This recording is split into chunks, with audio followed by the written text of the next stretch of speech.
Hello there, sleepy traveler. I'm so glad you've drifted into this quiet little corner of the cosmos with me tonight. Whether you're curled up under a soft blanket, swaying gently in a hammock, or lying back with your headphones on and the lights turned low, you've arrived at just the right moment. Tonight, we're setting sail on a gentle journey. Not across space, not through time, but across the surface of something much closer to home. Something vast, familiar, and yet quietly mysterious. We're going to follow the moon's invisible hand as it reaches down and stirs the oceans of our world. The sea, always in motion, always whispering, dances to the rhythm of a silent force. A force you can't see, but one that's been tugging at the tide since long before the first humans watched the waves roll in. And at the heart of it all is our quiet, glowing companion in the night sky, the moon. Before we begin, if you find this kind of starlit science soothing, I'd love it if you gave this video a gentle like. It helps this sleepy little channel reach other curious minds, just like yours. And if you'd like to join me on more calming journeys through the mysteries of nature and the universe, tapping that subscribe button is always appreciated. Now take a deep breath. Let your shoulders relax. Let the worries of the day fall away like grains of sand slipping through your fingers. Wherever you are, whatever time it is, the ocean is breathing. In and out. A quiet, constant rhythm. Close your eyes if you'd like and picture this, a shoreline at dusk. The sun has just slipped below the horizon, leaving a warm blush across the clouds. The water rolls in, a soft hiss against the sand, and then retreats again, leaving glistening trails of foam behind. Overhead, the moon begins to rise, pale, distant, and full of quiet intent. The waves continue their dance. Forward, backward, down. The tide is moving, but not randomly, not wildly. It's being guided, gently pulled by something far away. And that something is the moon. It's strange to think, isn't it, that a cold, silent rock hovering in the sky has the power to move entire oceans. But that's exactly what's happening. Every moment, every day, the moon doesn't speak. It doesn't shine on its own. It doesn't roar or flash or crash like the sea. But it pulls, silently, patiently, persistently, and the sea listens. Tides are one of the most quietly majestic phenomena on Earth. They feel simple, the water rises, the water falls, but they're anything but. Behind that slow-motion pulse of the ocean lies a cosmic choreography, a delicate gravitational dance between Earth, moon, and even the sun. If you've ever walked along the shore and watched the tides slowly creep in, covering rocks that were dry just moments ago, or seen it slip away, revealing tide pools and glistening seaweed, then you've witnessed the moon's hand at work. It's almost like the Earth is breathing, the ocean its lungs, and the moon the steady rhythm guiding that breath. But how does this all actually happen? Why does the water move? And why in such a particular way? To understand, let's leave the beach for a moment and imagine the Earth from above, from space. Picture it not as a solid rock, but more like a soft, round balloon. A big, blue sphere with a delicate, shimmering layer of liquid wrapped around it. That's our ocean. Now, imagine the moon circling us slowly, like a curious sibling never straying too far. Though it's over 380,000 kilometers away, its gravity reaches across that great distance and begins to tug. Not in a jerking, dramatic way, but in a steady, subtle stretch.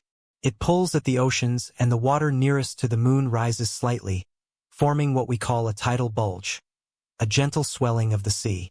This creates the first high tide. But here's where things get a little dreamy and strange. On the opposite side of the planet, far away from the moon, another bulge appears. A second high tide at the same time. How can this be? How can the moon be pulling water toward it on one side of the Earth, and yet the ocean on the far side is also bulging outward? This is the soft mystery of tidal forces. And to explain it, we have to think not just about gravity, but about differential gravity. You see, the moon pulls harder on the water that's closest to it. It also pulls on the Earth itself, the solid ground, the crust, the mountains, just a little less strongly.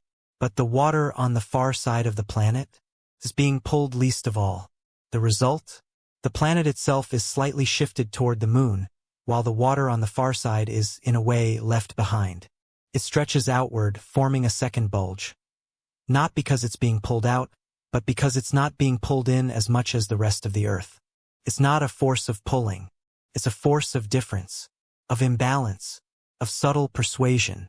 And as the Earth spins on its axis, different parts of the globe move into and out of these twin bulges, experiencing high tide when they align with one, and low tide when they're between them. This is the gentle, graceful rhythm of our world. 2 high tides and 2 low tides each day, a cycle as ancient as the Earth-Moon system itself. Even as you lie here now, listening, perhaps feeling your own breathing slow, the tides are moving. Somewhere, far away, a beach is being uncovered. A harbor is rising. A sea cave is flooding. It happens whether we're awake or asleep, watching or unaware. The moon doesn't need us to notice. It simply continues, pulling the ocean softly, endlessly, with all the patience in the universe. But tides aren't just about water moving. They've been shaping life on this planet for billions of years. Long before humans ever walked the shores, tides were guiding the evolution of coastal creatures, carving coastlines, flooding estuaries, and whispering to the rhythms of life itself. Fishermen have watched the tides for generations, knowing when to cast their nets. Monks once timed their prayers to the sea's retreat. Sailors waited for the tide to turn before setting off. And even now, in our modern, buzzing, glowing world, the tides continue as they always have, unaffected by noise, untouched by rush. If you were to sit quietly on a beach at midnight, wrapped in a warm coat, watching the waves, you might feel it. The sense that something ancient is still alive all around you. Something deep, something slow, something pulled by the moon. So as we begin this exploration of tides, let's not rush. Let's let the science unfold slowly, like the rising water across a moonlit shore. There's beauty in the details, wonder in the why, and maybe, just maybe, a little magic too. Let's stay with that image for a moment. A moonlit shore, quiet waves lapping in and out, the hush of night pressing gently on your ears. The tide is moving even if you can't see it. It doesn't hurry. It doesn't hesitate. It just responds, faithfully, to an ancient pull. But to understand why the ocean responds the way it does, we need to gently open the door to gravity. Not the loud, crashing gravity of falling apples and crashing meteors, but the kind of gravity that whispers. The kind that reaches softly across hundreds of thousands of kilometers, and with the patience of a billion years, coaxes the sea to lean just slightly. Gravity, at its core, is the attraction between any two objects with mass. You and I technically attract each other. The floor beneath you is holding you close with its gravitational embrace. And of course, Earth, with all its mountains and magma and cities and seas, holds everything near its surface in a constant invisible hug. That's why you don't float away when you jump. Why oceans stay anchored. Why moons orbit planets and planets orbit stars. The moon may be small compared to the Earth, just about 1/80th of its mass, but it's close. And in the world of gravity, distance matters. The closer two objects are, the stronger their gravitational pull. Even though the sun is vastly more massive than the moon, it's also much, much farther away. So when it comes to tides, the moon's influence is actually stronger than the sun's. Imagine that. That gentle silver disk in the sky, looking down night after night, exerts enough gravitational pull to lift entire oceans. Not into crashing waves or roaring storms, but into calm, predictable, planet-wide motions. If the moon were the only object in the sky, we'd still get tides. But there's more to this story. More forces at play. The Earth itself is not sitting still.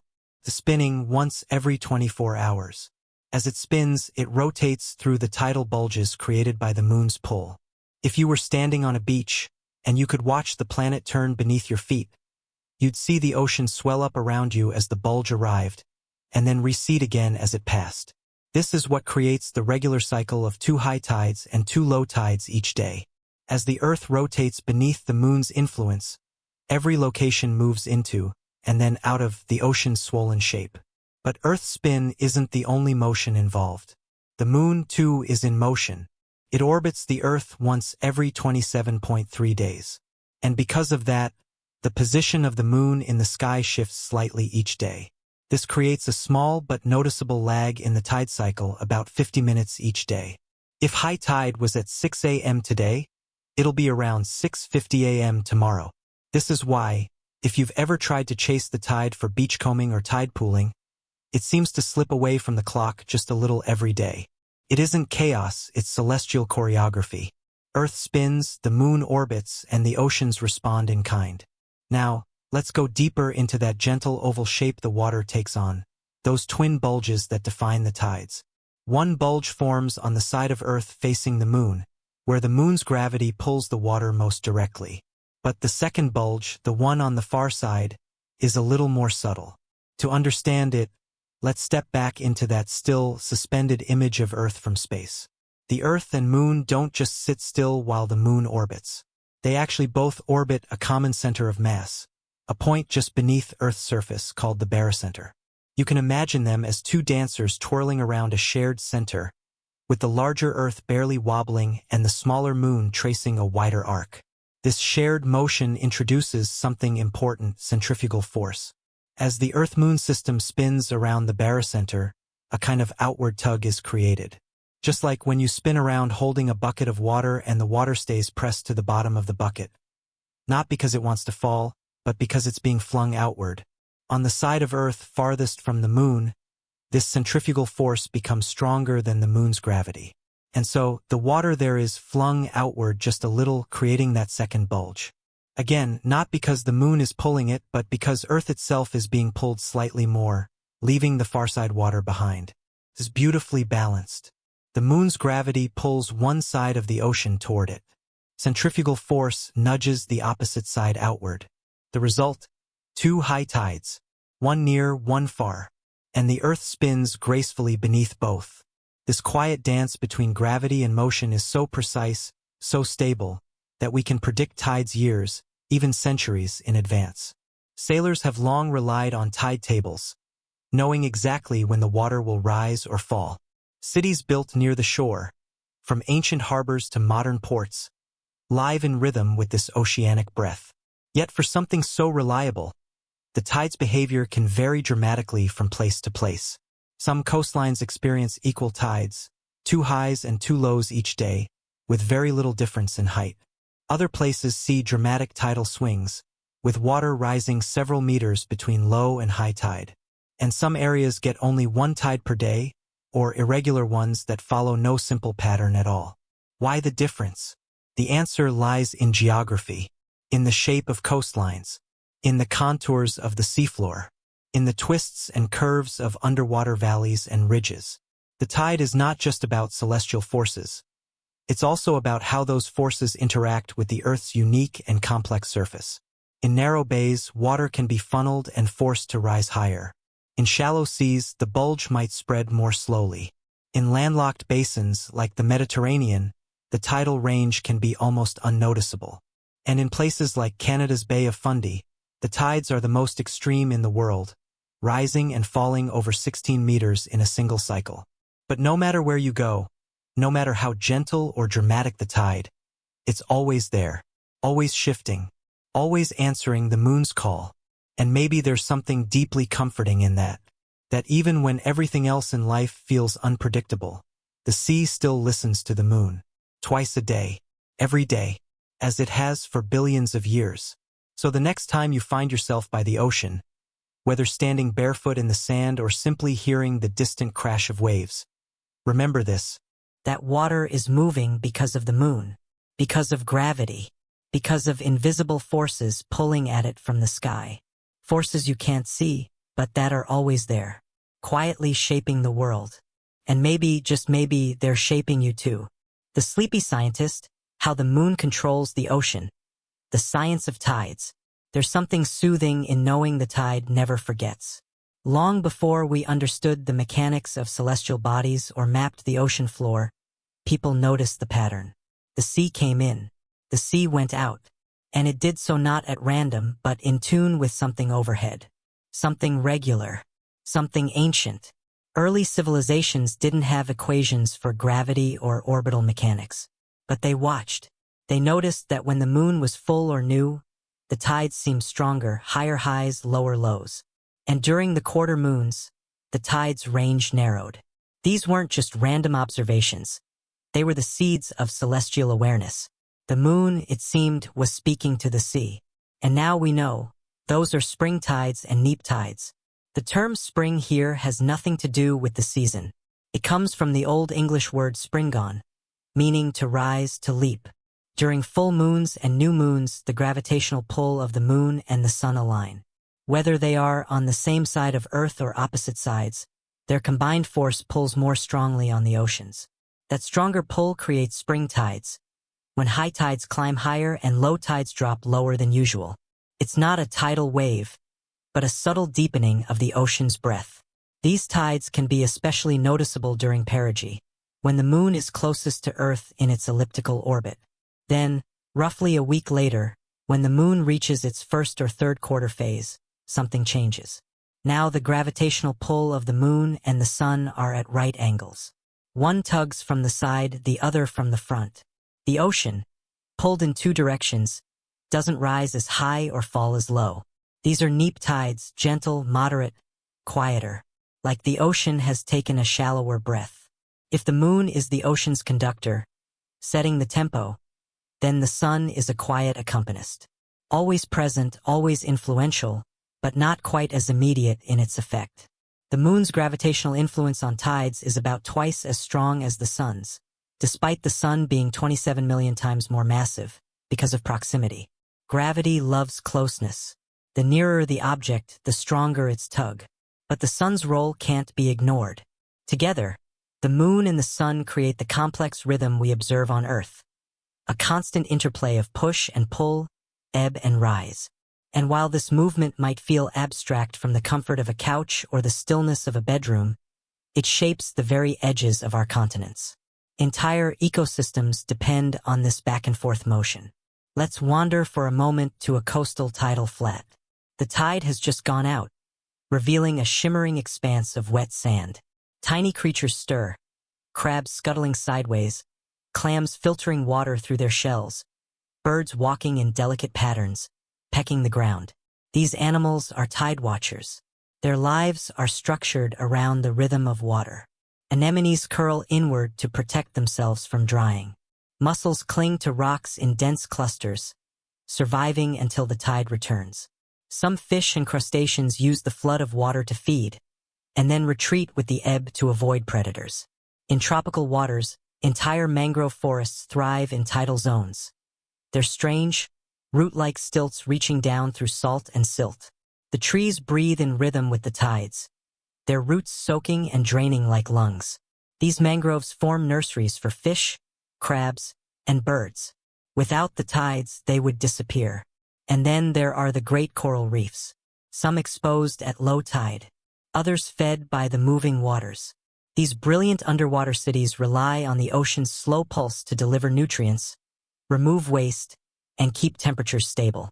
Even the kelp forests of colder seas, with their long, ribbon-like leaves swaying in underwater currents, depend on tides to bring nutrients up from the depths. Their motion mirrors the sea's motion, an underwater ballet choreographed by the moon. In this way, tides aren't just background movement. They're life-givers, pattern makers, timekeepers, but they don't stop at the edge of biology. The influence of tides reaches into human history, too. Ancient fishing cultures timed their harvests with the tides. Some indigenous communities carved fish traps into intertidal zones, stone mazes that filled with fish during high tide and trapped them as the waters fell. These ingenious designs show that even without modern tools, people understood the ocean's rhythm deeply. Harbors and cities rose near predictable tide cycles. Trade routes were built around favorable currents. Naval strategies often depended on knowing precisely when the water would rise or fall. The moon, it turns out, has always played a quiet role in the fate of empires. Even now, in the age of satellites and digital navigation, tide charts remain vital. Ships can only enter certain ports at high tide. Coastal engineers design breakwaters and levees with tidal range in mind. And energy companies? They're now looking to the tides as a source of renewable power. Tidal energy is perhaps one of the most dependable renewable sources we have. Unlike wind or sunlight, which can be inconsistent, the tides are utterly reliable. We know when and where they'll rise. We know how much water will move. And so, in places with strong tidal ranges, like parts of Canada, the UK, and South Korea, massive underwater turbines are being installed to capture the flow and convert it into electricity. It's a quiet form of power. No smoke, no carbon, just the motion of the moon, the turning of the earth, and the ceaseless movement of water. As you rest and listen, consider this. The same moon that softens the night sky, that paints silver trails across the ocean's surface, is also spinning turbines and lighting homes. It's guiding fish through mangrove roots. It's feeding coral polyps. It's lifting and lowering ships the size of skyscrapers. And it's doing all this without ever touching the earth. The moon has no hands, no voice, no wires, only gravity. And gravity doesn't shout. It whispers. It leans. It beckons. This is how nature moves mountains, not with sudden violence, but with quiet insistence over time.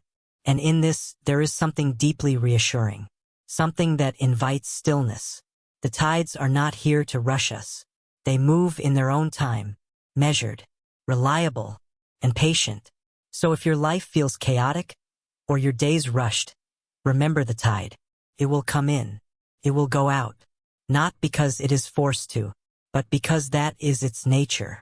You too have tides inside you, patterns, rhythms, ebbs and flows. And just like the ocean, they are guided by forces you may not see, but which shape everything you feel. Let that be your comfort. As you drift deeper into thought or sleep, know that the same gravity that moves oceans also holds you. Gently, quietly, faithfully. You might think the moon's pull is strongest only on oceans, but here's a curious truth. It pulls on everything. You, me, the ground beneath our feet, even the atmosphere. Yes, the air above your head is tugged gently by the moon as it glides through its orbit. We tend not to notice this subtle sway because solid land doesn't flow like water. As the moon pulls, even the continents move just a little. Scientists call this phenomenon earth tides or solid body tides. Imagine the surface of the planet swelling up and relaxing by centimeters each day, like Earth is taking deep breaths. You wouldn't see it with your eyes. You wouldn't feel it standing still. But sensitive instruments, like those used in GPS satellites and seismology, pick up these tiny shifts regularly.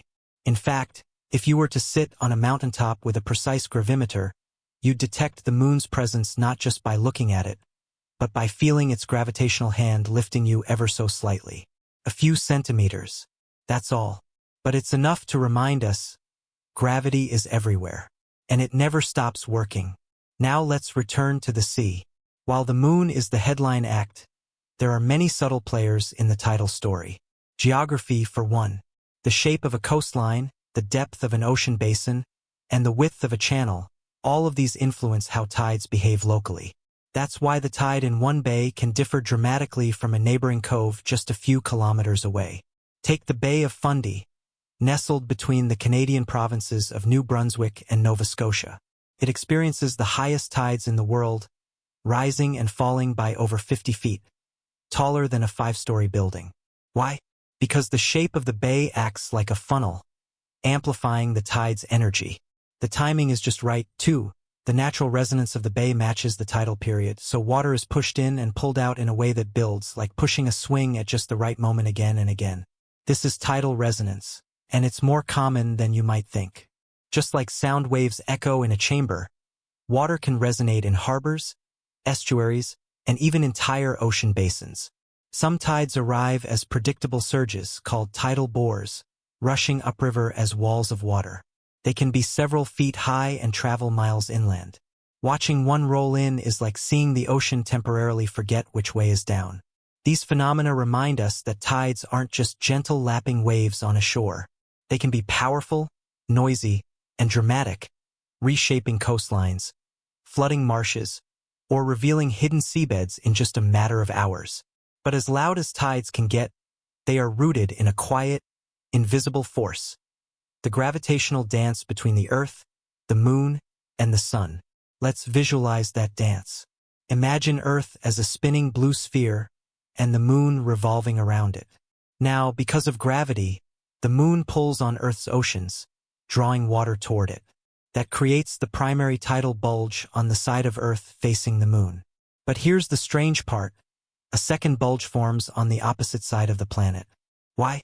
Because while the moon is pulling on the Earth's oceans, it's also pulling on Earth itself just a bit. The water on the far side, being a little less tugged than the rest of Earth, effectively gets left behind. This results in two bulges, one facing the moon and one directly opposite. And because Earth rotates beneath these bulges, most coastal locations experience 2 high tides and 2 low tides per day. This cycle, known as a semi-diurnal tide, is typical in many parts of the world, but not everywhere. Some places, like the Gulf of Mexico, have diurnal tides, with just 1 high and 1 low tide per day. Others, like the west coast of the United States, experience mixed tides, where the 2 daily highs and lows differ in height. Why the variation? Again, it comes down to the complicated dance of celestial mechanics and geography. The depth and shape of ocean basins, the tilt of Earth's axis, and the path of the moon's orbit all play a role. It's a reminder that while gravity is constant, the way it expresses itself on Earth is beautifully variable. This brings us to one of the most fascinating parts of the tide story, the way time itself is built into it. Tides follow a lunar schedule, not a solar one. That means the high tide doesn't happen at the exact same clock time each day. Instead, it occurs roughly 50 minutes later than the previous day. Why? Because while Earth spins on its axis once every 24 hours, the moon is also moving in its orbit around Earth.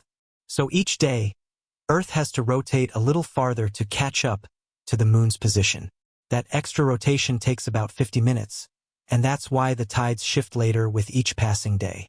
It's like chasing a moving train.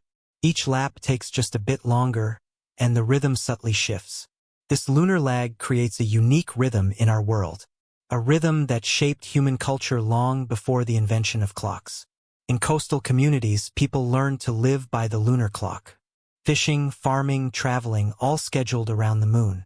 Even today, tide tables are printed alongside calendars, showing not just the dates but the phases of the moon and the expected tidal heights. In many ways, tides are our most ancient form of timekeeping.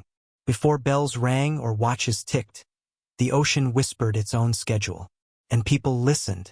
There's something deeply grounding in that, the idea that time isn't just something humans invented, but something nature carries out all on its own, in rhythms we can witness and touch.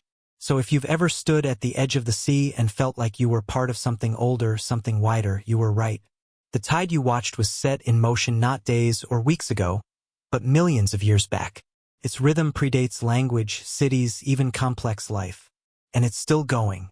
And here's a gentle wonder. The moon is slowly drifting away from Earth. Not quickly, just about 3.8 centimeters per year. That's roughly the rate at which your fingernails grow. But as the moon moves away, its pull on our planet weakens. Tides, in turn, will become less extreme. Days on Earth will lengthen, ever so slightly. The dance will slow. One day, billions of years from now, the moon will be too far to create significant tides. But by then, our sun will be nearing its own transformation into a red giant, and Earth will be a very different place. Still, it's a humbling thought. The tides we experience now are temporary, precious, part of a moment in cosmic history when everything is just close enough, just balanced enough, to make the sea rise and fall in such a precise and beautiful way. So the next time you walk along a beach and see the tide inching forward or slipping away, know this: you are watching the Earth's heartbeat. You are feeling time. You are touching gravity. And somewhere, high above, a silent moon watches, always pulling, always present. Now that we understand how tides rise and fall, and how their rhythm is orchestrated by the moon's slow dance around the Earth, let's follow that rhythm a little further, into the lives it touches, the landscapes it reshapes, and the mysteries it reveals. Because tides, as it turns out, are not just about water moving in and out. They're about change. Constant, rhythmic change. And wherever there is change in nature, life finds a way to adapt. or depend on it entirely? Let's start with the intertidal zone, that narrow band of shoreline that's exposed at low tide and submerged at high tide. To us, it might just look like a wet patch of rocks or sand, but to countless creatures, this shifting space is home. Imagine living in a place that becomes dry and sunbaked for hours, only to be submerged under salt water again and again. That's life in the intertidal zone, a world of extremes, where every organism is finely tuned to the tide schedule. Tiny snails cling to rocks with suction cup-like feet. Barnacles seal themselves shut like little doors to avoid drying out. Sea anemones close up when exposed to air and bloom again underwater like underwater flowers. Crabs scurry in with the waves, hiding in crevices during low tide. It's a place of survival, timing, and exquisite synchronization. Some species, like the grunion, a type of silvery fish found off the coast of California, take this even further. These fish actually spawn on land, riding in on the highest spring tides during the new and full moon phases. They lay their eggs in the sand, then ride the next wave out. The eggs remain buried, untouched by predators or currents, until the next high tide washes over them 2 weeks later, triggering them to hatch. It's one of the most precise natural calendars in the animal kingdom, all synced to the moon. But it doesn't stop with fish. Birds time their nesting with tidal rhythms. Bears in coastal regions rely on low tides to forage for stranded fish and clams. Even forests, yes, mangrove forests, owe their entire existence to the gentle breathing of the tides. Mangroves are trees that thrive at the edge of the sea, their roots sunk in salty mud. Twice a day, the ocean comes to visit, flooding the roots and depositing nutrients. Then it leaves again, exposing the tangled roots to the air. This unique balance allows mangroves to act as nurseries for fish, filters for coastal waters, and buffers against storms. In fact, the health of entire ecosystems often hinges on tidal patterns. Estuaries, where rivers meet the sea, depend on tides to mix fresh and salt water, creating a rich, brackish soup where life flourishes. Oyster beds, eelgrass meadows, coral reefs, all are touched, fed, or protected by the tides. And humans? We've lived by the tides for millennia, often without fully realizing how much we depend on them. Early civilizations learned to read the sea's mood by watching the moon. They planted rice by lunar phases. They navigated shallow waters, fished tidal flats, and built tidal mills, early machines that harnessed the incoming and outgoing flow to grind grain. You could say that tides were among our first sources of renewable energy. Today, we're rediscovering that potential. In certain coastal regions, like parts of the UK, South Korea, and Canada, engineers are building tidal power plants that capture the energy of moving water. Unlike wind or sunlight, tides are predictable. They never fail to arrive. Twice a day, every day, without exception. These systems often work like underwater windmills, placed in strong tidal currents. As water moves past, it turns the turbines, generating electricity. It's clean, efficient, and, when designed with care, environmentally friendly. But there's more than energy at stake. In a world facing rising sea levels and stronger storms, tides can also reveal how vulnerable our coasts have become. You may have heard of king tides, the highest of high tides, occurring a few times a year when the moon is closest to Earth and aligned with the sun. These tides can cause flooding even on clear, sunny days. They're like a preview of the future, showing us what everyday high tides might look like as sea levels continue to rise. In places like Miami, Jakarta, and parts of Bangladesh, these higher tides are already flooding streets, damaging infrastructure, and disrupting lives. Not because of a storm, but simply because the tide is now reaching farther than it used to. It's a strange feeling to realize that something so ancient, so dependable as the tide, is now warning us of changes we've triggered in the climate. The moon hasn't changed its path. Gravity hasn't weakened. But our warming world is melting glaciers and expanding oceans, lifting the baseline so that each tide reaches just a bit higher. In that sense, tides are no longer just timekeepers. They're messengers, and they're not alone. Even in the deep ocean, thousands of meters below the surface, the influence of tides can be felt. Scientists have discovered that internal tides ripple through the ocean's interior, like invisible waves flowing across layers of water, with different temperatures and salinities. These internal waves are massive, some as tall as skyscrapers, yet they never break the surface. Instead, they travel along the boundaries between warm upper layers and cold deep layers, helping to mix nutrients and oxygen throughout the sea. They nourish the ocean from within, supporting life even in the darkest places. But until recently, we didn't know they existed. Satellites, sonar arrays, deep-sea sensors, all helped us detect their motion, long after they had been shaping ocean life for millennia. This is perhaps the most poetic part of tides. They're often unseen. We notice them most when they crash against the shore or swallow a beach. But their influence flows through every part of the ocean, and even below the land. They shape currents, carve coastlines, and stir the sea from top to bottom. And through it all, the moon continues its patient journey, orbiting at a steady pace, casting its gravitational net across our planet. Have you ever wondered what tides might look like without the moon? Well, Earth would still have some tides, but they'd be far weaker. That's because the sun also pulls on Earth's oceans, though its effect is only about half as strong as the moon's. Without the moon, tides would lose their familiar rhythm. The strong and weak cycles, the spring and neap tides, the beautiful symmetry, all of it would be diminished. We might lose entire habitats. Coastal life would have to adapt to a more uniform and far weaker tidal pattern. Shorelines would look different. Rivers would behave differently. Even climate and weather patterns might shift, subtly but meaningfully over time.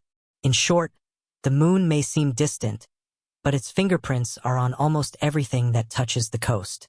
And its influence reaches even deeper, not just into the sea, but into the human imagination. Ancient myths tied the moon to fertility, to madness, to mystery.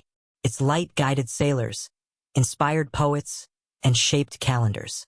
And through the tides, it shaped the rhythms of entire civilizations, quietly, persistently, reliably. Even now, in our modern, digital, satellite-tracked world, tides remain one of the last things we can't truly control. We can predict them with astonishing accuracy. We can observe them, ride them, prepare for them. But we cannot stop them. They remind us, gently, that not everything yields to human will. That some forces are older than industry, older than memory, older than life itself. And that perhaps there's comfort in that, in knowing that while everything else changes, the moon still rises, and the tide still comes in. So the next time you find yourself walking by the sea, or watching a coastal town at dusk, pause for a moment. Listen, that soft hiss as the waves reach your feet, that slow retreat back to the ocean. That's the moon, speaking across space, gently moving the Earth's waters with nothing but gravity and patience. And we, quietly, are listening. As we wade deeper into the science of tides, a new question begins to emerge, not about what the tides do, but about how we've come to understand them at all. Because while the moon's pull on Earth's oceans is ancient, our understanding of tides is relatively young. For most of human history, we lived alongside the tides as passive observers. We noticed the pattern, we timed our activities around it. Fishing, sailing, gathering shellfish, but the underlying mechanics remained hidden, cloaked in mystery. It wasn't until we began to look upward, to the stars and planets, that the true nature of tides began to reveal itself. Let's rewind to the 17th century. At this point in history, the ocean was still a mostly uncharted wilderness. Ships could cross it, but few understood its deeper patterns. Meanwhile, the idea that celestial bodies could influence things on Earth was seen as mystical, not scientific. But one man, Isaac Newton, was about to change that. In 1687, Newton published his groundbreaking work Philosophiae Naturalis Principia Mathematica. In it, he laid out the laws of motion and, crucially, universal gravitation, the idea that every mass attracts every other mass with a force proportional to their sizes and inversely proportional to the square of their distance. This was revolutionary. For the first time, gravity wasn't just something that pulled apples toward the ground. It was a cosmic glue, holding planets in orbit and linking the Earth and Moon in a gravitational embrace. Newton's insight made it possible to explain the tides mathematically. He realized that the Moon's gravity pulls on different parts of the Earth with slightly different strengths. The side facing the moon feels a stronger pull than the Earth's center, and the center feels more than the far side. This creates a stretching effect, forming the tidal bulges we now understand so well. But Newton's model wasn't perfect. He could explain the existence of tides, but not the details, like why high tide sometimes arrives hours after the moon is overhead, or why tides vary so dramatically in some places and not others. To solve that, we had to wait for future scientists, better instruments, and a deeper understanding of the ocean itself. Enter Pierre-Simon Laplace, a brilliant French mathematician and physicist working in the 18th century. Laplace took Newton's ideas further by developing the Laplace tidal equations, a set of complex formulas that modeled the ocean as a fluid responding to gravitational forces, Earth's rotation, and the shape of the seafloor. His work showed that tides aren't just the moon pulling water straight upward. They're waves traveling through the ocean basin, influenced by the Coriolis effect, land masses, and ocean depth. In other words, the tide you see at your local beach is the result of celestial mechanics filtered through the messy complexity of Earth's geography. Think of it like music. The moon and sun provide the rhythm, but Earth is the instrument, and every bay, cove, and continent adds its own echo and vibration. Even today, the mathematics of tides remain complex. Coastal engineers and oceanographers use harmonic analysis, breaking tides down into dozens of components, called tidal constituents, each with its own frequency, amplitude, and phase. There's the M2 constituent, which reflects the moon's gravitational pull and completes a cycle every 12.42 hours. There's the S2, from the sun with a 12-hour cycle. The K1 and O1 reflect lunar declination and orbit eccentricity. It's like decoding a chord played by the moon and sun, a celestial symphony that can be analyzed, predicted, and charted in minute detail. In fact, tide prediction has become one of the most precise forecasts we have. Using just a few decades of tidal data, scientists can forecast future tides hundreds of years in advance with astonishing accuracy, because the cycles of the moon and sun are so regular. One of the earliest tools used for this purpose was the tide predicting machine, an analog computer built in the late 1800s. These devices used a series of pulleys and gears to simulate the various tidal constituents, producing tide tables long before electronic computers existed. Incredibly, some of these machines are still accurate today. But beyond prediction, tides also help scientists with navigation, geophysics, and even climate research. For instance, tidal data can reveal subtle shifts in Earth's crust. When massive earthquakes strike, such as the 2004 Indian Ocean quake or the 2011 Tohoku disaster in Japan, they change the shape of ocean basins. These changes are then reflected in tide records. Similarly, tides influence how heat and carbon are stored and moved around the ocean. Since tides mix deep and shallow water, they play a role in the global thermohaline circulation, the vast conveyor belt of currents that helps regulate Earth's climate. Even in the Arctic, where sea ice covers much of the ocean, tides continue to move water beneath the surface, shaping the behavior of ice shelves and influencing polar ecosystems. And here's where it gets really curious: Earth's tides are also changing over time. You see, as the moon pulls on Earth, Earth pulls back, and this tug-of-war is gradually transferring energy. Some of Earth's rotational energy is being given to the moon, causing it to move away from us by about 3.8 centimeters per year. It doesn't sound like much, but over millions of years it adds up. 1 billion years ago, the moon was significantly closer to Earth, and tides were far more extreme. Days were shorter, too, only about 18 hours long. That's right, tides are slowly slowing Earth's rotation. The friction caused by tidal bulges moving across the ocean floor acts like a giant brake, ever so gently stretching our days. It's one of those astonishing examples where something so gentle, the slow rise and fall of water, is powerful enough to alter the very speed of time on Earth. And as the moon drifts farther away, the tides grow weaker, and the Earth spins slower still. In the unimaginably distant future, billions of years from now, Earth and the moon will become tidally locked, always showing the same face to one another. Earth's rotation and the moon's orbit will match perfectly, just as the moon is already tidally locked to us today. It's a kind of cosmic equilibrium, like a dance coming to its final pose. But we won't be around to see it. Still, the fact that such a future is written in the equations of tides, that it's encoded in the moon's soft pull on our oceans, is breathtaking. Because tides are more than just a natural phenomenon. They are a conversation, a gravitational dialogue between Earth and Moon, Sun and Sea, that has been going on for billions of years. We're just the latest species to notice. And now, with science and imagination, we're learning to listen more closely than ever before. When we talk about tides, we often imagine them as a coastal phenomenon.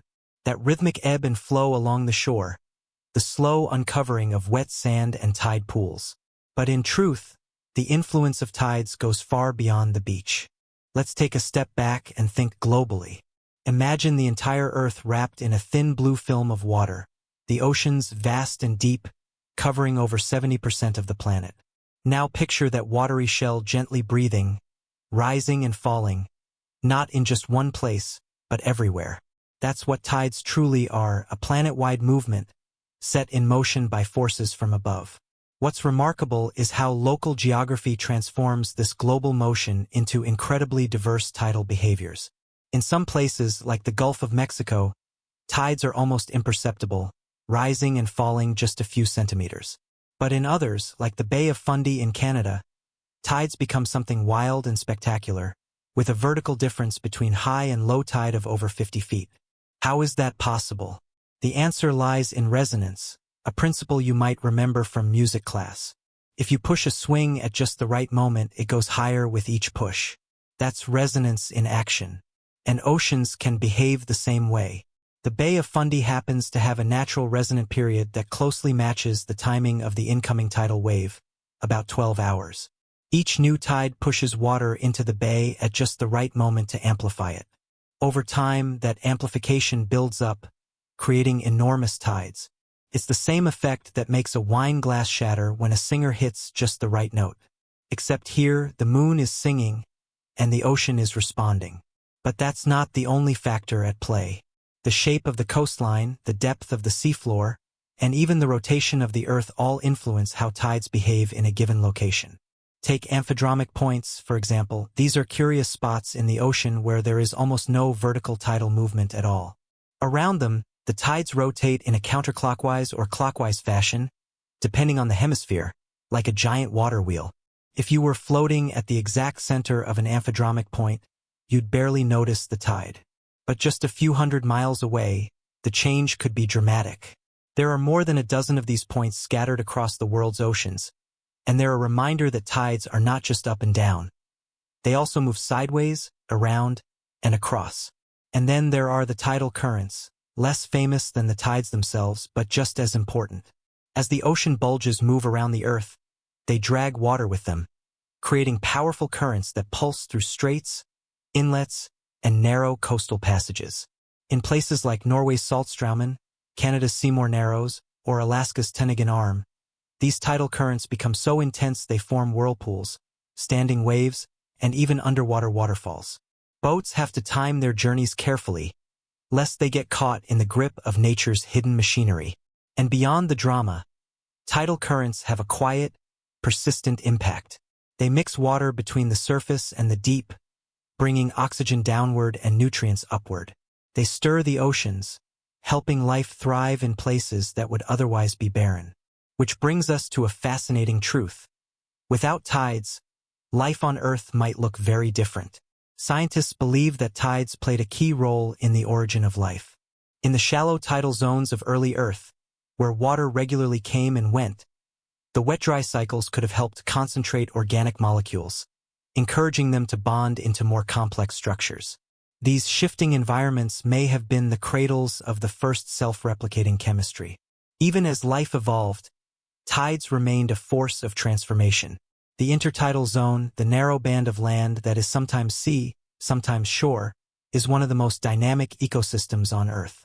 Creatures here must be amphibious in spirit, able to survive both above and below the waves, endure fluctuating temperatures, and withstand crashing surf.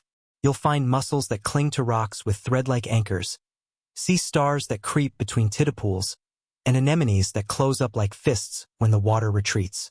Some organisms synchronize their reproductive cycles with the moon's phases, spawning only during certain tides to maximize the chances of survival. But tides don't just shape biology, they shape human civilization too. From ancient times, coastal peoples noticed that the moon and tides were linked. Early farmers in Mesopotamia tracked lunar calendars to understand flood cycles. Pacific islanders navigated by watching tidal flows. The Romans built tidal mills, water-powered machines that harnessed the movement of the sea to grind grain. In some cultures, tides held spiritual significance, believed to reflect the moods of deities or the balance between earth and sky. In others, they were simply practical knowledge, passed from one generation to the next, essential for survival. Even today, tides remain a critical factor for shipping, fishing, and coastal planning. Ports around the world rely on accurate tide tables to schedule the movement of massive cargo ships. Fishermen use tides to find the best time to cast nets or set traps. Cities monitor tides closely during storms, because high tide combined with strong winds and heavy rain can cause devastating floods, a phenomenon known as a storm surge. And now, with rising sea levels caused by climate change, understanding tides has become even more urgent. Coastal cities like Venice, New York, and Jakarta are all vulnerable to the combined effects of sea level rise, tidal variation, and more intense storms. In some places, what was once a rare king tide, an especially high tide, is now happening several times a year. Roads flood, basements fill with seawater, and infrastructure strains under the pressure. Scientists and engineers are racing to build smarter systems, tidal barriers, floodgates, and early warning systems to protect vulnerable communities. But tides are not easily tamed. They've been moving to the rhythm of the moon for over 4 billion years, and they won't stop anytime soon. Still, there's a silver lining: tides can also be a source of energy. Tidal power is one of the few forms of renewable energy that's entirely predictable. Unlike solar and wind, which vary with weather, tides come in and out on schedule. By placing turbines in areas with strong tidal currents, such as narrow straits or estuaries, we can generate clean electricity. Scotland, France, South Korea, and Canada have all built tidal power stations. Some are experimental, others fully operational. Though still a small part of the global energy mix, the potential is enormous. As technology improves, we may see entire coastlines subtly transformed, not by oil rigs or smokestacks, but by elegant underwater turbines, spinning quietly in harmony with the moon. It's a beautiful idea, using the same ancient force that once pulled on the tidal of early Earth to now light our cities. And once again, we're reminded that the story of tides is not just about physics or water. It's about connection. The connection between the moon and the ocean, between the ocean and life, between celestial motion and human history, between the invisible and the essential. Next time you stand by the shore, watching the waves edge forward and then slide back, try to feel that connection. That gentle rise and fall is not random. It's a message, quiet, ancient, and precise, whispered from the heavens. When we look at the moon hanging in the sky, it's hard to imagine just how much power it holds. It doesn't roar like thunder or blaze like the sun. It doesn't feel urgent or loud. And yet, this quiet satellite, suspended in its eternal dance around our Earth, has the strength to pull oceans across the globe. But here's something even more incredible. The moon is slowly drifting away. Each year, the moon moves about 3.8 centimeters farther from Earth, a pace roughly equal to the rate at which your fingernails grow. It's almost imperceptible, certainly not something you'd notice gazing up at the night sky, but this gradual shift has profound consequences. You see, as the moon pulls on the Earth's oceans, the Earth pulls back. This exchange of forces, known as tidal friction, creates a kind of gravitational feedback loop.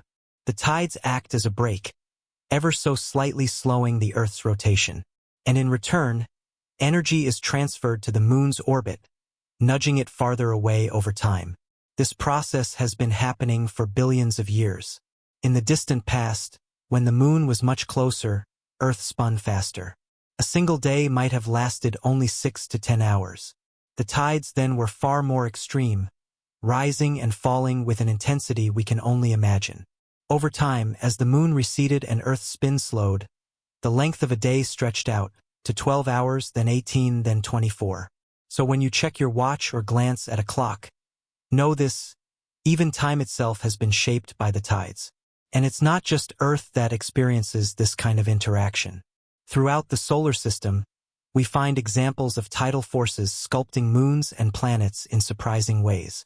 Take Jupiter's moon Io, for instance. It's the most volcanically active body in the solar system, with over 400 active volcanoes. But why? It turns out Io is caught in a gravitational tug-of-war between Jupiter and two neighboring moons, Europa and Ganymede. As a result, it gets stretched and squeezed constantly, and this tidal flexing creates immense internal friction, enough to melt rock and fuel volcanic eruptions.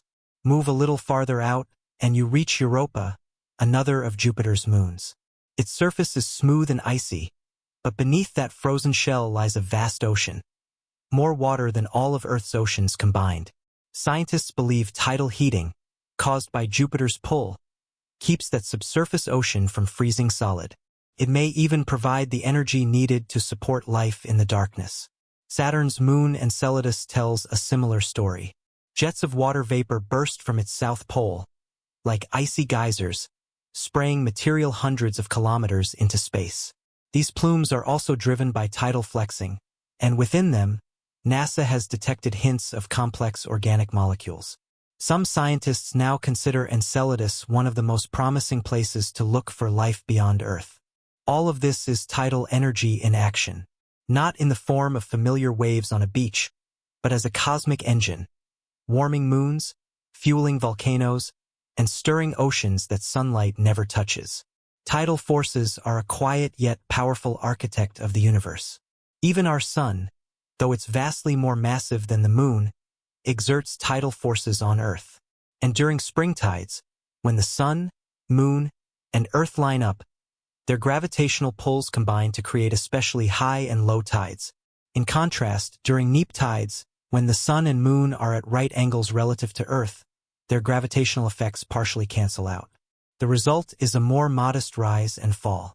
These cycles happen twice a month, and though subtle, they're part of a delicate balance that keeps Earth's oceans in motion. But not all tides are as regular and predictable. Sometimes nature throws a curveball. A sudden shift in atmospheric pressure or the right alignment of a storm system can cause something called a meteotsunami, a tidal-like wave driven by weather, not gravity. These can appear with little warning, flooding coastlines and surprising even seasoned sailors. And then there's the bores, tidal bores, that is, in a few special rivers around the world, the incoming tide forms a visible wave that travels against the river's flow. The most famous of these is the Qiantang River bore in China, which can reach heights of 30 feet and speeds of 25 miles per hour. It rushes inland with a thunderous roar, drawing crowds of spectators, and in recent years, daring surfers. There's something mesmerizing about watching a river run backward. It's like nature bending its own rules. These unusual tidal effects remind us that the moon's influence isn't uniform. It gets filtered and focused by geography, weather, and even human engineering. Sometimes the result is gentle and serene. Other times it's wild and unpredictable. But wherever you are on Earth, if you're near the coast, you're living with tides, even if you don't always notice them. And they don't just touch shorelines. Tides reach into the deep ocean, too. They generate internal waves, invisible from the surface, that travel through layers of different water densities. These waves can be hundreds of meters tall and stretch for miles. They help mix nutrients in the ocean depths, feeding microscopic plankton that form the base of the marine food chain. Without this mixing, many parts of the ocean would become stagnant and lifeless. It's easy to think of tides as a surface phenomenon, a thing of beaches and boats.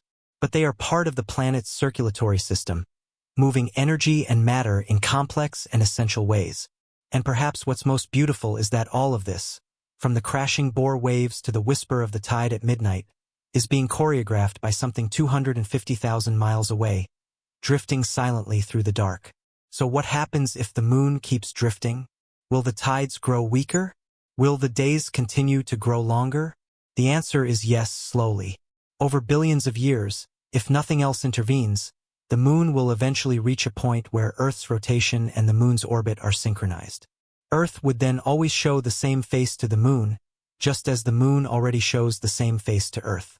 Tides would become much less dramatic. But that's a very distant future.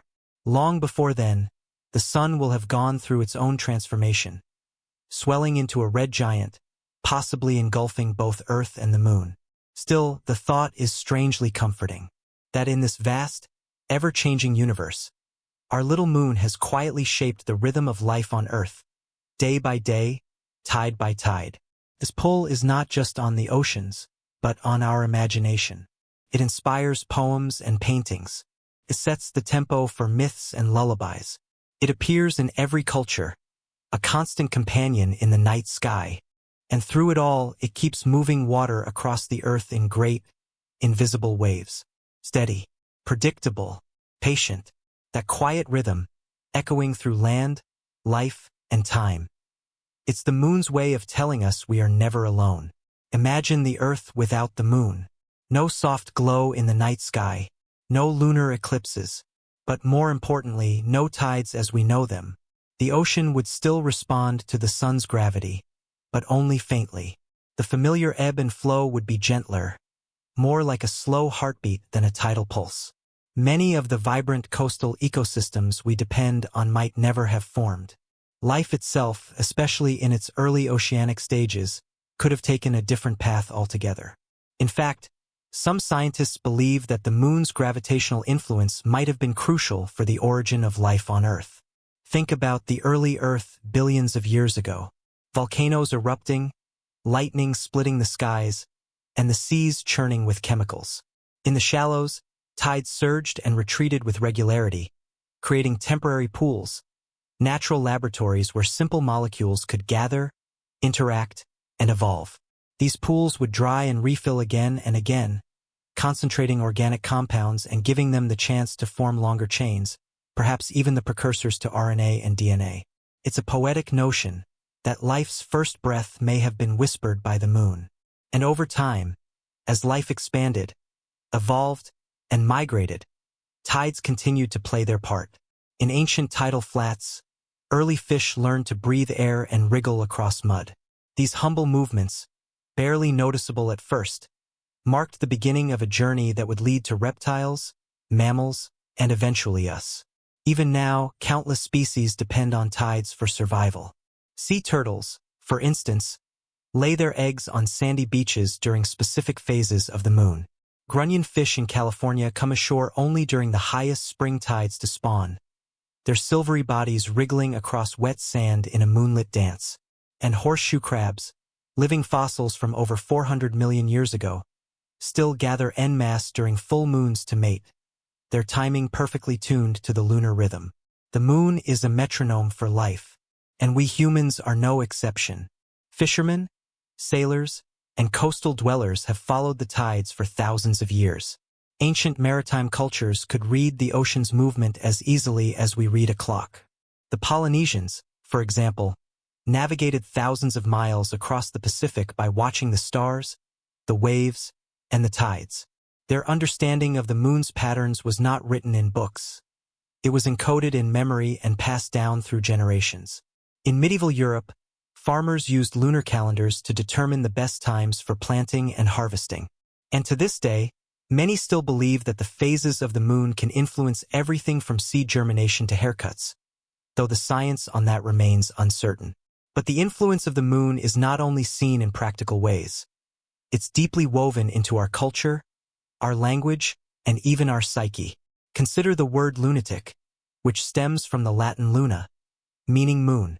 For centuries, people believed that the full moon could provoke madness, stir strange behavior, or disturb sleep. And while modern science hasn't confirmed most of these beliefs, studies do show a subtle pattern. On average, people tend to sleep slightly less during full moons, though the reasons why are still debated. Maybe it's the brightness. Maybe it's something deeper. Whatever the case, the moon exerts a kind of psychological gravity, pulling at our thoughts just as it pulls at the sea. It shows up in art, in music, in every form of storytelling. Shakespeare filled his plays with moonlight and madness. In A Midsummer Night's Dream, the moon is a witness to love, confusion, and enchantment. In Romeo and Juliet, Juliet pleads with Romeo not to swear his love by the moon, the inconstant moon that monthly changes in her circled orb.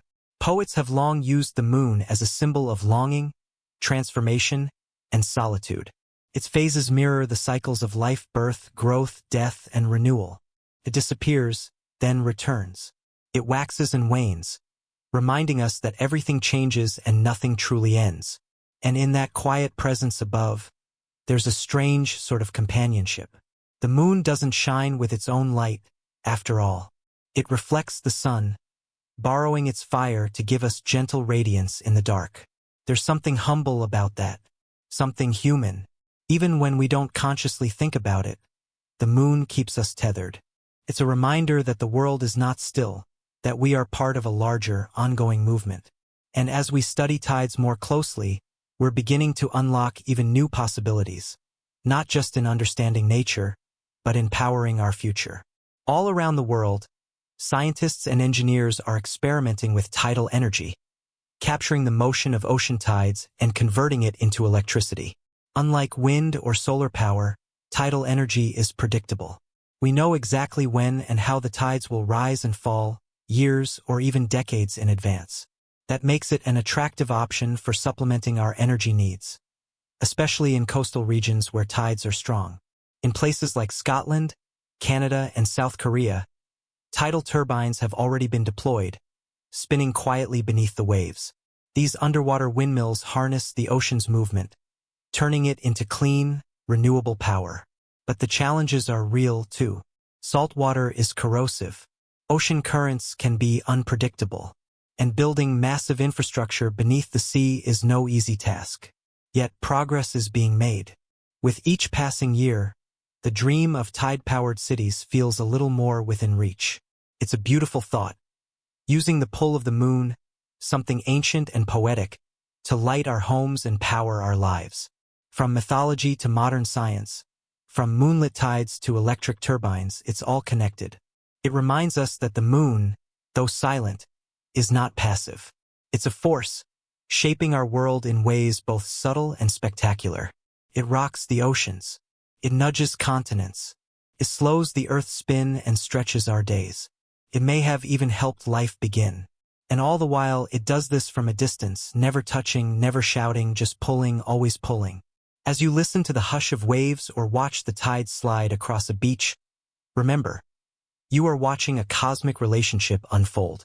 Not just a rock orbiting a planet, but a dance billions of years in the making.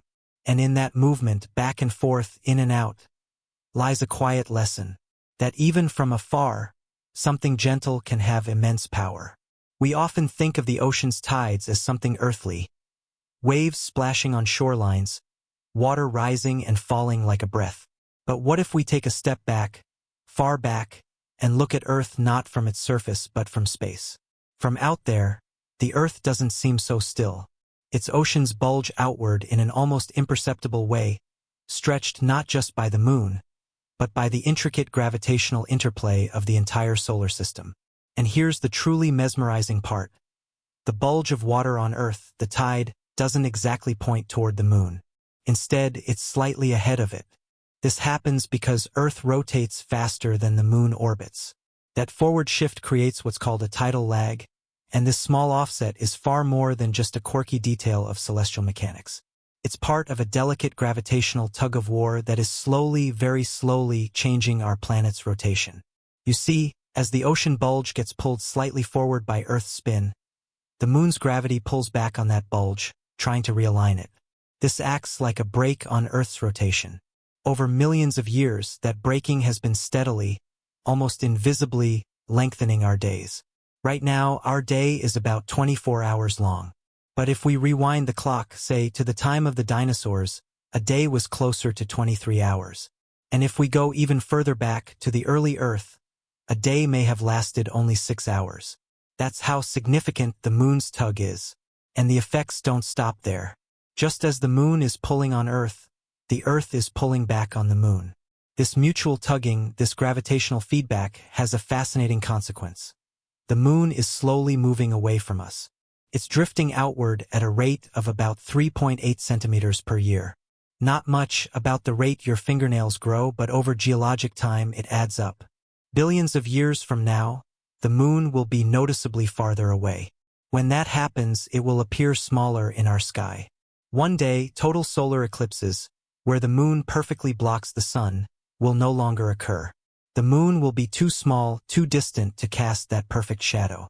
So, the celestial coincidences we see today, the matching size of the sun and moon during an eclipse, the rhythm of the tides, these aren't permanent features of our universe. They're fleeting, part of a specific chapter in Earth's story. And you happen to be alive in that chapter. In this sense, tides are more than just movements of water. They're part of a grand exchange. A quiet transaction between Earth and Moon that has been unfolding for billions of years. But it's not just the moon influencing the tides. There's a second player in this story, the sun. Yes, the sun is far larger than the moon, over 27 million times more massive. But it's also about 400 times farther away. So despite its immense gravitational pull, its influence on Earth's tides is only about half as strong as the moon's. However, when the sun and moon align during new moons and full moons, their gravitational forces combine. This produces what we call spring tides. And no, that doesn't mean they only happen in spring. The word spring here means to leap forward.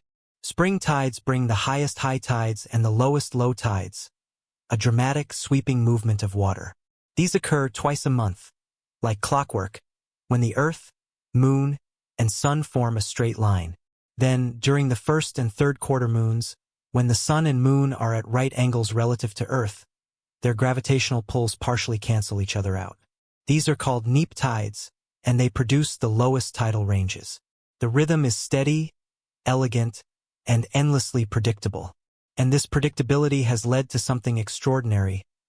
Mathematical modeling of tides so precise that we can forecast them years, even decades in advance.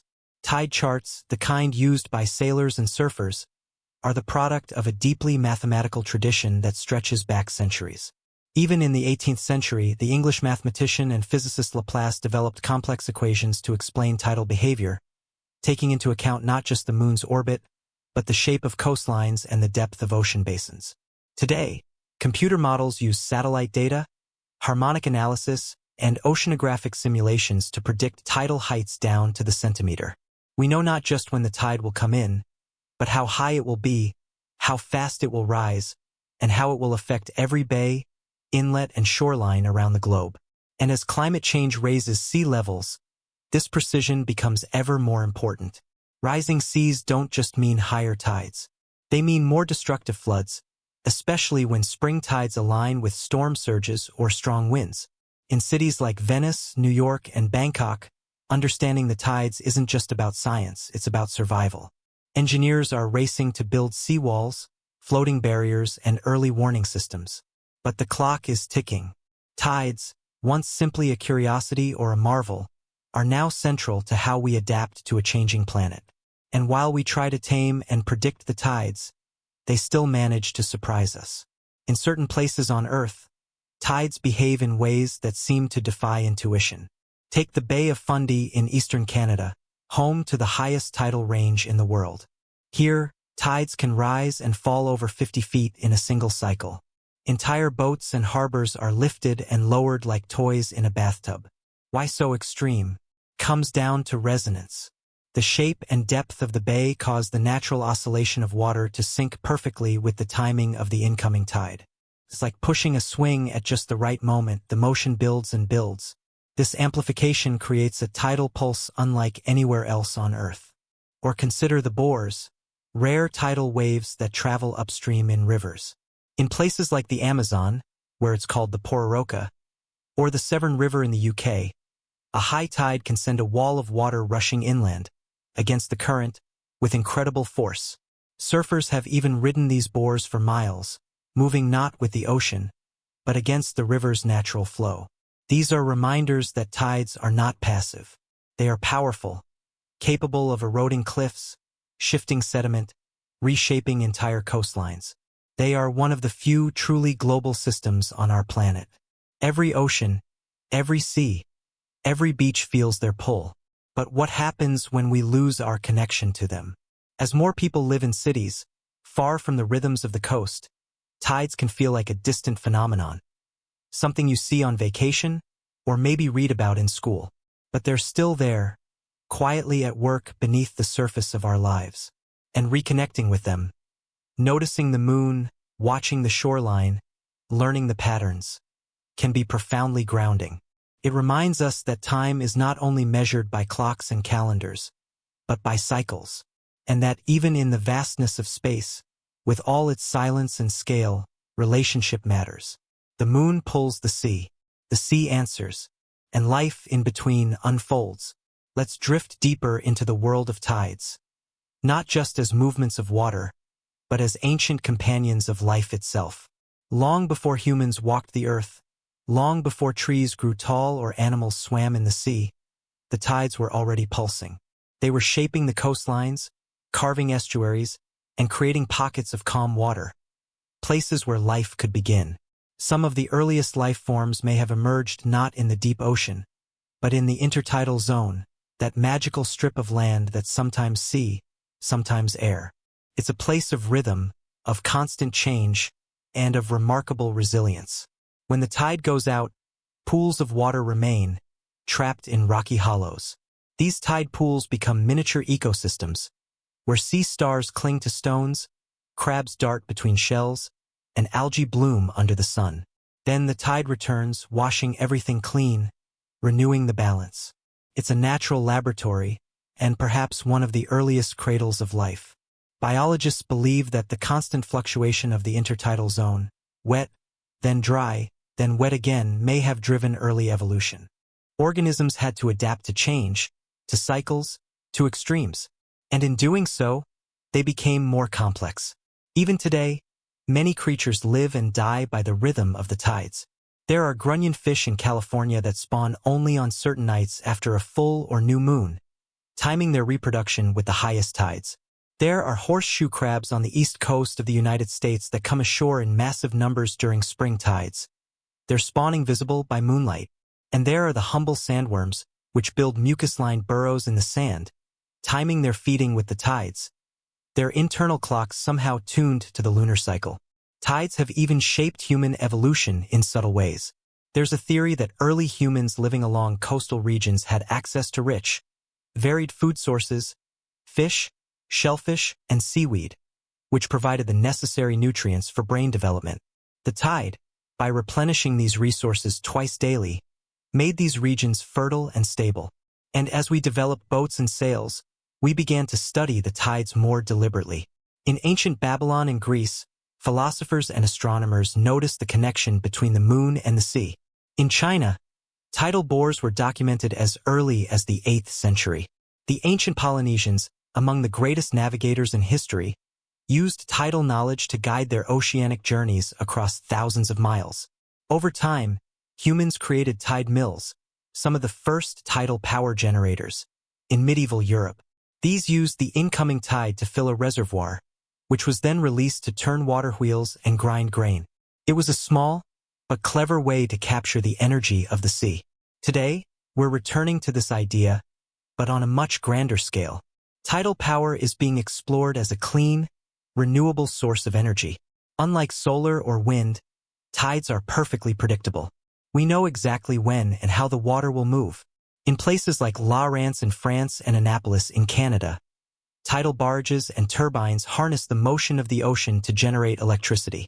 Newer technologies, like underwater kites or oscillating hydrofoils, are being tested in the strong tidal currents of places like the Pentland Firth in Scotland. The potential is vast. Some estimates suggest tidal power could one day provide 10% of the world's energy needs. But it's not without challenges. Tidal turbines can affect marine life. Sediment patterns change. Coastal ecosystems can be disrupted if we're not careful. So the race is on, not just to harness the tide, but to do it gently, in harmony with the ecosystems that depend on it. There's something poetic about this. For all our technology, all our understanding, we're still students of the tide. We're learning, adapting, listening. And maybe that's the lesson the tide offers. Listen to the rhythm. Don't fight it. Work with it. Because whether we notice it or not, the tide is always with us.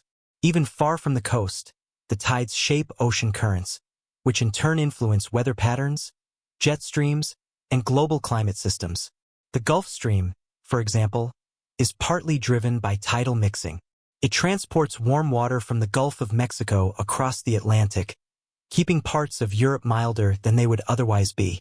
Without the push and pull of tides, that warmth might never arrive. In the polar regions, tides stir up nutrients from the ocean floor, fueling plankton blooms, the base of the entire marine food chain. These tiny organisms feed fish, which feed whales, which sustain entire ecosystems. And the moon, that quiet partner in the sky, is behind it all. It's humbling, isn't it? To realize that a rock 384,000 kilometers away, moving silently through the void, is orchestrating a global ballet of water, weather, and life. We often think of space as distant, cold, separate from us. But in truth, we are in a relationship with the cosmos. The moon is proof. It doesn't just light the night sky or spark myths and stories. It moves us. Literally. In fact, recent studies suggest that even plants may respond to lunar cycles. Some flowering species appear to sync their blooming with the phases of the moon. Even humans may have subtle connections. Sleep patterns that shift, behavior that changes ever so slightly, perhaps remnants of a time when we lived more by the sea and more by the stars.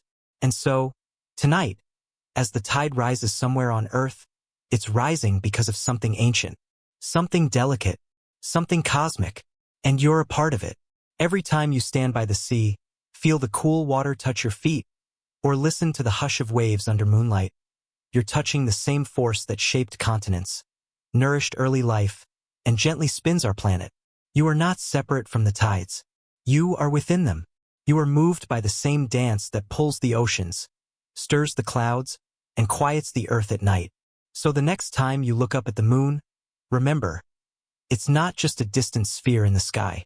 It's your quiet companion, your ancient clock, the reason waves come and go, and a reminder that in the vastness of space, you are never truly alone. The moon sees you, and the sea answers.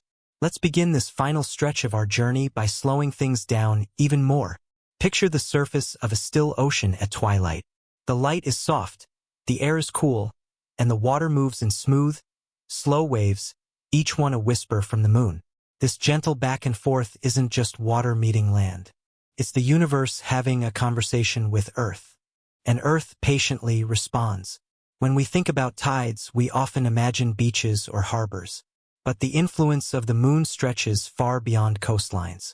It reaches into the open ocean, where vast underwater waves rise and fall beneath the surface, hundreds of feet tall, moving like slow, unseen giants. These are called internal tides, and they're one of the lesser-known wonders of our planet. They occur when the moon's gravitational pull creates pressure differences deep in the ocean layers, and the ocean, structured like a layered cake of warm and cold water, reacts. Internal waves form along these boundaries, traveling for hundreds of kilometers.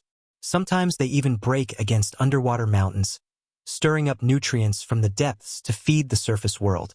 Without these internal tides, the oceans would be more stratified. The mixing they provide plays a crucial role in distributing heat, supporting marine life, and regulating climate. They are part of the hidden infrastructure of Earth, invisible but vital. And then, of course, there are the tides of emotion. The word tide isn't just used in science. We speak of rising tides of fear, or a turning tide of hope. Maybe it's because we instinctively understand something, that the rhythms of the sea mirror the rhythms inside us. We ebb, we flow, we rise, we retreat. We are pulled by invisible forces, sometimes from others, sometimes from within.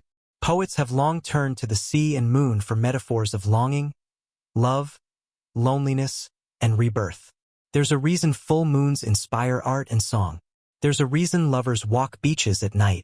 There's something deeply human about responding to a force so quiet, so steady, and so ancient. But here's something truly remarkable, something that connects you, personally, to the tides. Your body is made of water. About 60% of you, in fact, Your blood carries salts similar to those found in seawater. Your cells, when you zoom in, are like tiny oceans of their own. And just like the sea, your internal tides are guided by rhythms, circadian rhythms, hormonal pulses, and even lunar cycles. There are studies showing that some people's sleep quality dips slightly during the full moon, even in blackout rooms. Others notice changes in mood or creativity. While science hasn't confirmed every connection, the pattern is there, whispering that our relationship to the moon didn't end with modern life. It may be deeper than we think. For ancient civilizations, the moon was a calendar. It told them when to plant, when to harvest, and when to fish. But it was also spiritual. In many cultures, the moon was seen as a goddess, a symbol of fertility, change, and renewal. Even now, the lunar calendar is used to mark holy days and festivals around the world. Ramadan, Passover, Easter, Chinese New Year, all guided, in part, by the moon's phases. And all of them are reminders that we still live, at least partly, by celestial rhythms. So what happens if, one day, the moon were no longer there? It's a haunting thought, but a fascinating one.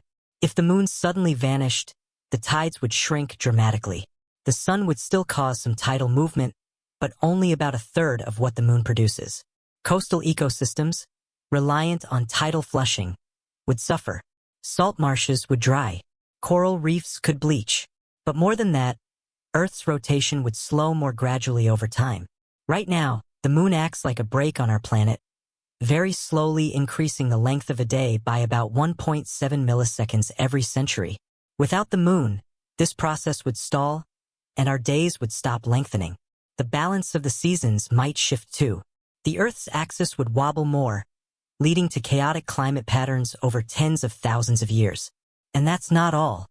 Some scientists believe the moon stabilizes our axial tilt, keeping Earth from tilting too far or too little. Without it, we might one day swing from ice ages to tropical eras much faster and more violently than we do now. In short, the moon is not just a pretty light in the sky. It's a guardian of balance, and its work is silent, tireless, and beautifully invisible. So tonight, wherever you are, whether you're near the ocean or deep inland, the moon is reaching out to you, not with sound or sight, but with subtle gravity, with an invitation to pause, to feel, to remember that you are part of a larger system, one that's ancient, intricate, and still unfolding. We often rush through life, forgetting the forces that cradle us. But when you stop for a moment, maybe outside under the stars, maybe just sitting quietly by a window, you might feel it. The slow pull, the gentle sway, the tide within you. And maybe that's what this journey has been all about. Not just understanding tides as a scientific concept, but as a reminder that we are not separate from the world, that we are moved by things we cannot see, that we are part of a rhythm older than memory, and that in every wave, in every breath, and in every quiet moment, the moon is with us. Let's stay with that feeling, the hush of the moonlight, the slow rhythm of the tide, the reminder that you're part of something vast and ongoing. Because the story doesn't end with Earth's tides.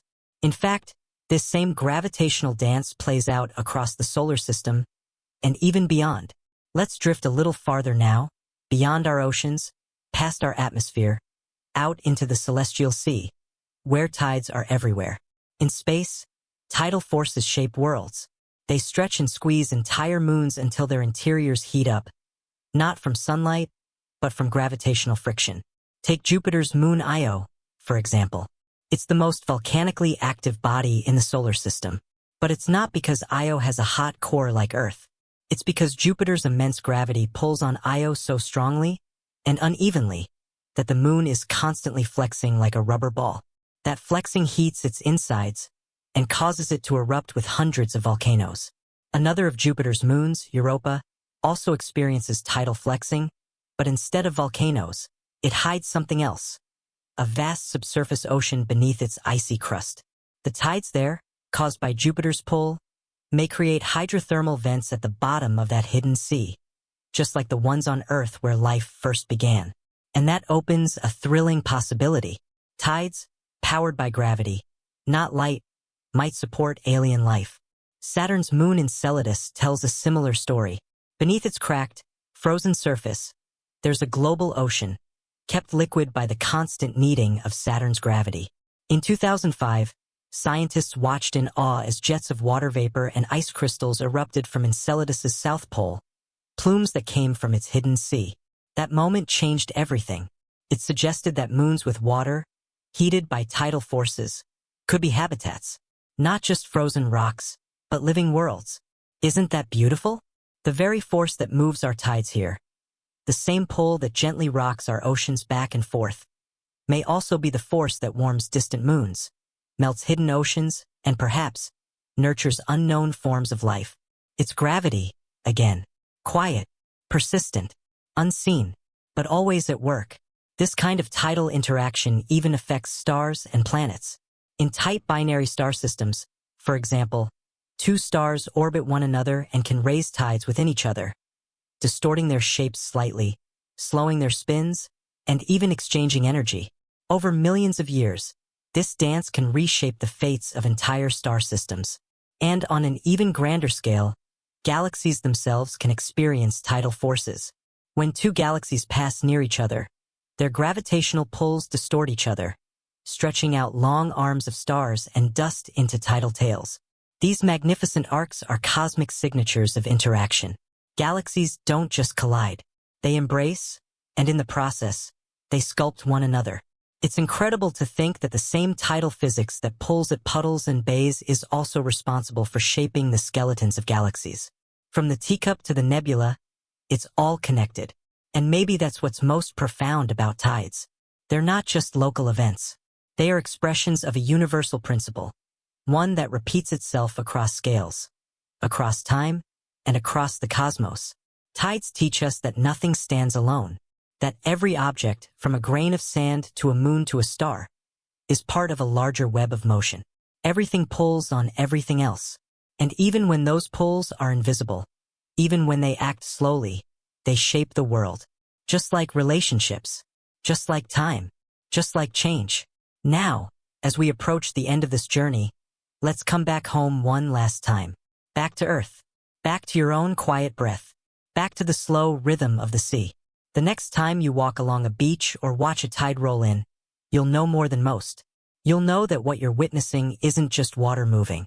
It's gravity, time, inertia, and balance, all playing their part.